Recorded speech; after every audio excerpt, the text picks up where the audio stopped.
जी। चलिए, क्या सर अदालत ने क्या ऑर्डर जारी किया? अरे एक मिनट अस्सलाम वालेकुम जी, आपके इल्म के अंदर है कि आज एमएलओ की जो दरख्वास्त कबूल हुई थी एडिशनल सेशन जज के यहाँ से, जहाँ पे एमएलओ ऑर्डर कराया गया था बच्ची का, उसको अपोज किया था मुलजिम की जानिब से। वो दरख्वास्त काफ़ी वक्त से ज़ेर समाअत थी और आज उस पर फाइनली एक डिटेल्ड हेयरिंग हुई है। और जज साहब ने, चूँकि हमेशा इन ऐसे केसेस में जहाँ बच्चे शेल्टर होम में होते हैं, जहाँ उनकी कस्टडी डिस्प्यूटेड होती है, कोर्ट्स के एक जुरिसडिक्शन होती है, उसका टर्म है लोको पेरेंटिस, कि उनका काम है वालिदैन या बाप या माँ की तरह बच्चे के फ्यूचर के बारे में सोचना। और ज़्यादातर जो आज डिस्कशन मैं इसको कहूँगा कि एक जुडिशल विजडम है कि एक तरीके से हल निकालने का कोशिश किया गया कि कैसे बच्ची का वेलफेयर इंश्योर कराया जाए, जो कि केस और क्रिमिनल केसेस इस नौयत के तो चलते रहते हैं, बट बच्ची का वेलफेयर कैसे इंश्योर कराया जाए। और उसमें कितना ज़रूरी है कि बच्ची की वालिदैन से मुलाकात हो। और कोर्ट ने इस बात का भी नोटिस दिया कि 5-6 महीने हो गए जब से बच्ची अगवा हुई है, वालिदैन से कोई तफसीली मुलाकात नहीं हुई है।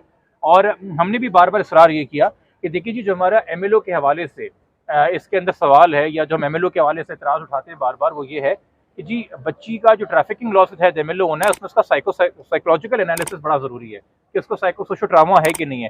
सिर्फ ये नहीं कि उसके फिजिकल इंजरी के बारे में या किसी सेक्शुअल इंटरकोर्स के बारे में, इन चीज़ों के बारे के अंदर जो है सिर्फ एमएलओ होना है। और हमारा फोकस ज़्यादातर साइकोलॉजिकल इसके ऊपर है। जज साहब ने आज ऑर्डर के अंदर दो बातें वाज़ेह की हैं। एक तो ये कि कल एक फैमिली जज की प्रेजेंस में और चाइल्ड प्रोटेक्शन ऑफिसर की प्रेजेंस के अंदर जो है बच्ची के वालिदैन और बच्ची की बहनें मुलाकात करेंगे, तफसीली मुलाकात करेंगे बच्ची से चाइल्ड प्रोटेक्शन सेंटर में, जहां बच्ची की वेलफेयर के हवाले से बात होगी। और मज़ीद जो विजिट्स हैं जो वालिदैन को मिलने चाहिए बच्ची के साथ, उसके बारे में फिर जज साहब अपनी वो रिपोर्ट जमा कराएंगी। उसके अलावा बच्ची के साइकोलॉजिकल एनालिसिस के लिए सेक्रेटरी हेल्थ को डायरेक्शन दी गई है कि वो एक साइकेट्रिस्ट और एक साइकोलॉजिस्ट जिनका बच्चों को ट्रीट करने में एक्सपीरियंस हो, वो विजिट करें बच्ची को। और कुछ एक्सपर्ट्स वगैरह बताए गए कि जी बच्ची के वेलफेयर के हवाले से, बच्ची के मुस्तकबिल के हवाले से, उसकी एजुकेशन के हवाले से, उसकी मुबैना शादी के हवाले से, और जो उस पर बीती है जहनी तौर पर इन 5-6 महीनों में जिस कैफियत से वो गुजरी है,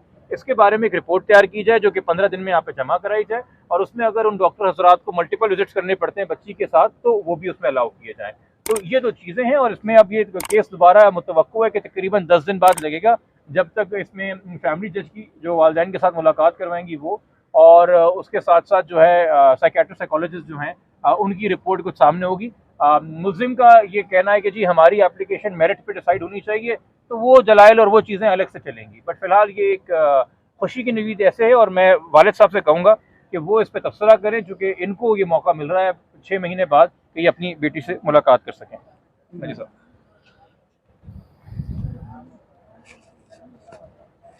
वो किसी को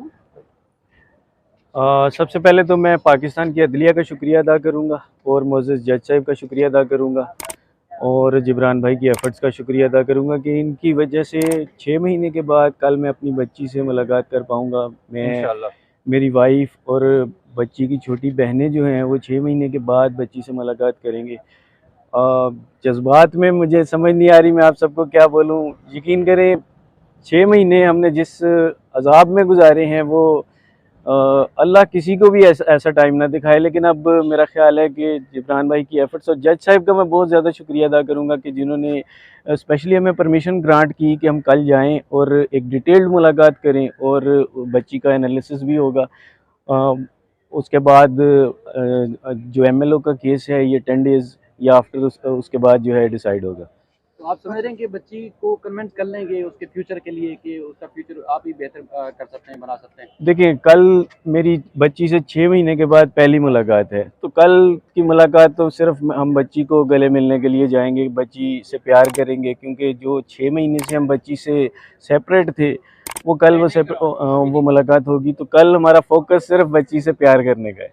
अच्छा मेहदी भाई, हम दूर बैठे हुए थे तो आपसे जज साहब ने क्या सवाल पूछा कि आप बच्ची को लेके जाएंगी तो क्या होगा? हमें सही से आवाज नहीं आई थी। नहीं, मेरे से उन्होंने जस्ट एक क्वेश्चन पूछा था जिसका मैंने जिसका ये आंसर दिया था कि एमएलओ इसलिए होना चाहिए कि बच्ची के साथ अगर कोई जुर्म हुआ है तो वो सामने आ सके।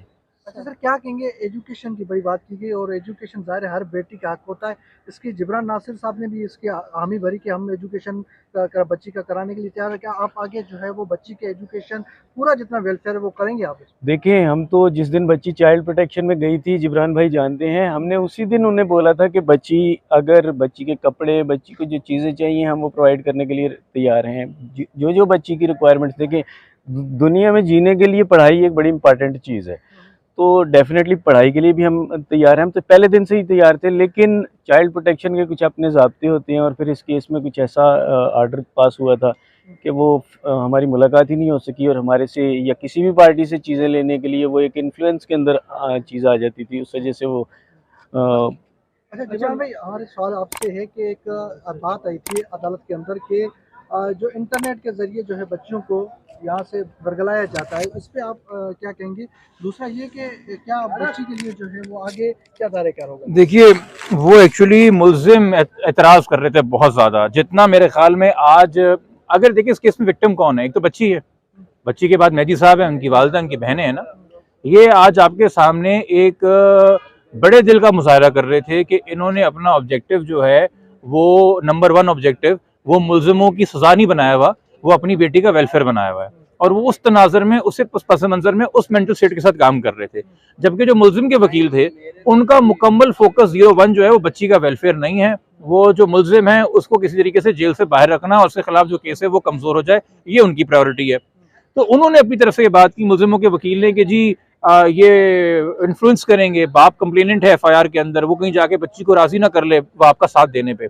तो उस पर जज साहब ने तबसरा किया कि इंटरनेट के ऊपर राब्ता करके आपने एक छोटी बच्ची को वालिदैन के खिलाफ कर दिया और उससे आपको कोई इतराज नहीं है, तो कल को अगर मुलाकात करके बच्ची वालिदैन की तरफ जाना चाहती तो आपको इससे एतराज क्या है? ऐसा तो नहीं हो सकता कि जब आप बच्ची को इन्फ्लुएंस करें या आप बच्ची से मुलाकातें करें या उसकी जहन कशी करें तो वो सही है, और जो एक कुदरती नेचुरल रिश्ता है, अनएलियनेबल राइट है जो वालिदैन का होता है बच्ची से मुलाकात का, वो जो है उसको इग्नोर किया जाए। और यकीनी तौर पर जज साहब या हाई कोर्ट के जजेस जो हैं वो उससे एक्सपीरियंस है कि इस तरह के केसेस के अंदर जो ट्रैफिकिंग वगैरह के केसेस होते हैं या बाकी केसेस हैं वहाँ पे निकाह या ये अगवा या प्यार मोहब्बत की शादी एक फरेब और डिसेप्शन के तौर पे भी इस्तेमाल किया जाता है। फिलहाल मेरिट्स ऑफ द केस के ऊपर अभी जज साहब ने मज़ीद तबसरा नहीं किया है, वो डिसाइड होगा, फिलहाल मीटिंग के हवाले से है। बट जो जरा ये डिस्कशन चल रही थी हमने उस हवाले से ये बात की है, मेरे ख्याल में ये बहुत अच्छी बात है अल्टीमेटली वालिदैन के लिए। ये तो एप्लीकेशन अपने मेरिट्स पर डिसाइड होगी, नहीं भी होती हमारे हक के अंदर तो हमारे पास सुप्रीम कोर्ट जाने का एक मौका है, वो सारे हमारे पास रिसोर्सेज हैं। बट जो मैं अप्रिशिएट करूंगा आज जज साहब की विजडम को कि फर्स्ट एंड फॉरमोस्ट उन्होंने इस बात को रियलाइज किया कि जो सामने खड़ा हुआ है मेहदी काज़मी वो रिस्पोंडेंट नहीं, वो एक बाप है, और जो शेल्टर होम में वो एक छोटी बच्ची है, और बाप और बेटी का एक रिश्ता है और इनका मिलना ये कुदरती ज़रूरत भी है, ये शरई ज़रूरत भी है, ये समाजी ज़रूरत भी है। तो उस वेलफेयर को सामने रखते हुए आज उन्होंने कंप्लीट फोकस उस पर किया है और बच्ची का एक जहनी एनालिसिस हो कि बच्ची किस कैफियत में है, उसको उन्होंने जिस तरह से तरजीह दी और अप्रिशिएट किया है, मेरे ख्याल में ये नज़ीरे कम है। इस तरह का इन केसेस के अंदर साइकोलॉजिकल एनालिसिस आपने शायद नहीं सुना होगा, ये ऐसी नज़ीरे कम है। तो आज जज साहब ने मेरे ख्याल में उस हवाले से बहुत ही मुस्बत फैसला सुनाया है और हम अगेन शुक्रगुजार हैं और हम सीखते रहते हैं। और जजेस के पास जो पावर्स हैं, जो डिस्क्रेशन है, चूंकि ये 561 के अंदर एप्लीकेशन फाइल हुई हुई है तो इनहेरेंट पावर्स हैं हाई कोर्ट की, तो उसका वो बेहतर हक में पार्टीज के वेलफेयर के लिए बिल्कुल इस्तेमाल कर सकते हैं।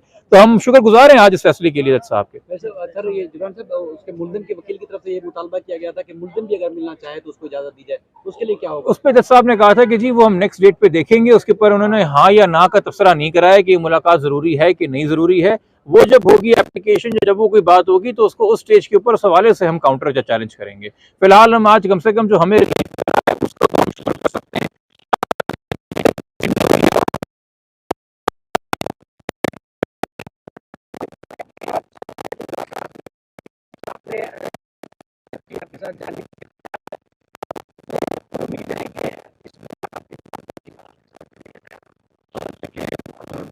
जब बच्ची का फैमिली के साथ इतना ज़्यादा डिस्टेंस आ जाता है जिस तरह आपने इस केस में देखा, तो मेरा ख्याल है कि दिमाग में और फिर दूसरी पार्टी जो है वो इन्फ्लुएंस करती है। तो जब बच्ची से मुलाकात होगी तो डेफिनेटली बच्ची के दिल में अगर कोई खौफ है तो वो निकल जाएगा ऑटोमेटिकली। तो ये जी तो बच्ची के दिल में अगर कोई खौफ होगा तो वो डेफिनेटली निकल जाएगा, क्योंकि वो 6 महीने जिन लोगों के साथ रही वो उसको उसकी दिमाग कशी करते रहे और डेफिनेटली वो असरअंदाज हुई उन चीज़ों के ऊपर। और यहाँ पे कोर्ट, ये आप इस चीज़ के गवाह हैं कि मेरी मुलाकात 10 मिनट की मुलाकात एलो हुई थी, जिसमें से 5 मिनट तलाशी लेने में, और उसके बाद वो जो मुलाकात के अंदर 15-20 पुलिस एहलकार खड़े रहे, ख़वातीन भी और मर्द भी थे। तो उस मुलाकात में बच्ची अगर जाने के लिए तैयार होगी तो ये डेफिनेटली एक पॉजिटिव स्टेप है। और देखिए, अब हम इस चीज़ को समझिए कि ये मकसद नहीं कल जाने का कि कल हम गए और 5 मिनट में बच्ची ने कह दिया मैं घर आना चाहती हूँ, मामला ख़त्म हो गया। एक बच्चा एक ट्रॉमे से गुजरा है, हम खुद बच्ची का साइकोसोलॉजिकल एनालिसिस बना रहे हैं। ट्रॉमे का मतलब है कि बच्चा हो सकता है इस कैफियत में ना हो इस वक्त, तो कि वो सुलझे हुए फैसले कर सके इस तरफ या उस तरफ। तो हम वक्त देना चाहते हैं। हम फिलहाल चाहते हैं जो कुर्बतें हैं, जो मोहब्बतें हैं, जो एतमाद है वालिदैन और औलाद के बीच में होता है वो, और जो वसवसे, जो झूठ उसको बोले गए हैं, जो डर और खौफ पैदा किया वालिदैन के हवाले से, वो दूर हो। वो मुलाकात से ही दूर होगा। बाकी वो अगले हफ्ते या उसके अगले महीने या उसके अगले महीने जब वो फैसला करती है, हम जिद या जोर या ज़बरदस्ती करने नहीं जा रहे। इसलिए आज हमने अदालत से खुद कहा कि जी हमें कोई इतराज़ नहीं है, अगर कोई जज साहब मौजूद हो मीटिंग के दौरान हमें उससे कोई इतराज़ नहीं है, क्योंकि हम बच्ची का ब्रेन वॉश करने नहीं जा रहे। हम बस बच्ची को ये बात बावर कराने जा रहे हैं कि तुम्हारे वालिदैन जिंदा हैं, वो तुमसे आज भी मोहब्बत करते हैं, हमेशा मोहब्बत करते रहेंगे और तुम्हारा भला चाहते हैं। मुलाकात ये वन टाइम होगी या देखिए, कल एक मुलाकात है, उसके बाद जज साहिबा से ही कहा है कि वो रिपोर्ट जमा कराएं फर्दर मुलाकातों के हवालों से। और फिर आपको ये भी पता है कि जो ऑलरेडी मैटर चल रहा है ट्रायल कोर्ट के अंदर विजिटेशन का, गार्डियन का, उसका इससे कोई लेना देना नहीं है। वो एक सेपरेट इशू है ऑल टुगेदर। ठीक है, थैंक यू।